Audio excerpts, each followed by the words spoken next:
Bonjour à toutes et à tous, ravi de vous retrouver sur ma chaîne YouTube.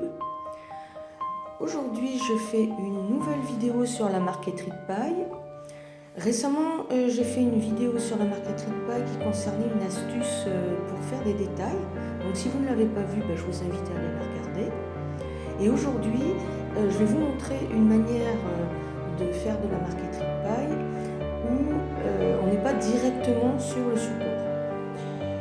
Cette technique est intéressante lorsque l'on a beaucoup d'éléments sur un tableau et qu'il est difficile de travailler avec précision, de faire des découpes très précises. Et là, avec ce moyen, on peut effectivement avoir des choses très précises et en même temps, je trouve que c'est plus rapide aussi au niveau de l'exécution.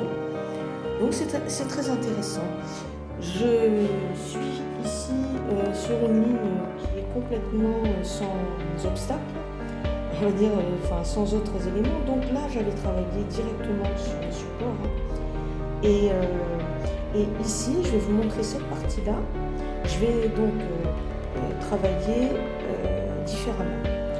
Parce qu'il y a une courbe déjà, et que c'est beaucoup plus compliqué pour après faire des découpes quand on fait des lignes, afin qu'on colle les pailles les unes derrière les autres directement sur le support.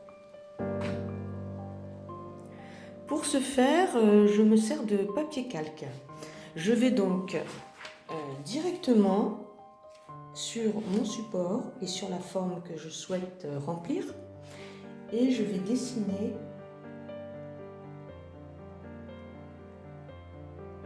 la forme en question.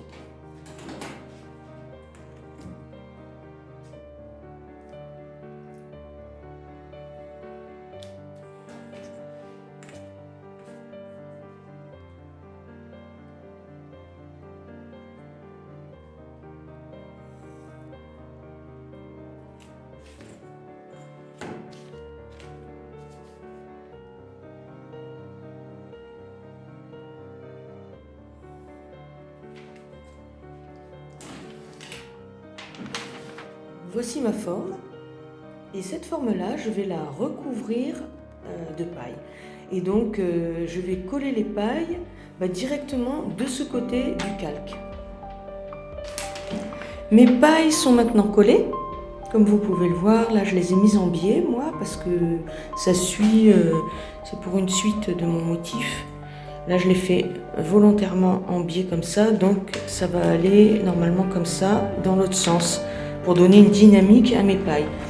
Donc, il faut penser à bien les écraser, une fois qu'elles sont collées, recto verso. De l'autre côté, vous voyez, j'ai redessiné, pour que vous voyez bien à la caméra, la forme que je vais découper. Et comme vous pouvez le constater, évidemment, j'ai fait dépasser mes pailles de chaque côté, mais il n'y a pas beaucoup de gâchis. Il y a vraiment peu de pertes. Et d'ailleurs, quand on fait de la marqueterie directement sur le support, on a à peu près la même quantité de pertes de paille, puisque de toute façon, il faut toujours aller un peu plus loin pour coller ces pailles. Je découpe cette forme et il ne restera plus qu'à la coller sur mon support.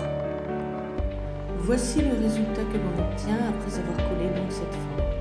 Comme vous pouvez le voir, il y a de la précision, et c'est assez agréable de travailler de cette façon. Donc je vais continuer mon œuvre comme ça, morceau par morceau. Je vais faire maintenant cette partie-là.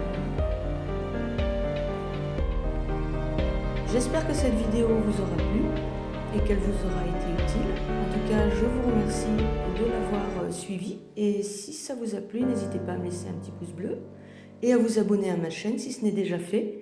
Et je vous dis à très bientôt pour de nouvelles vidéos. Au revoir.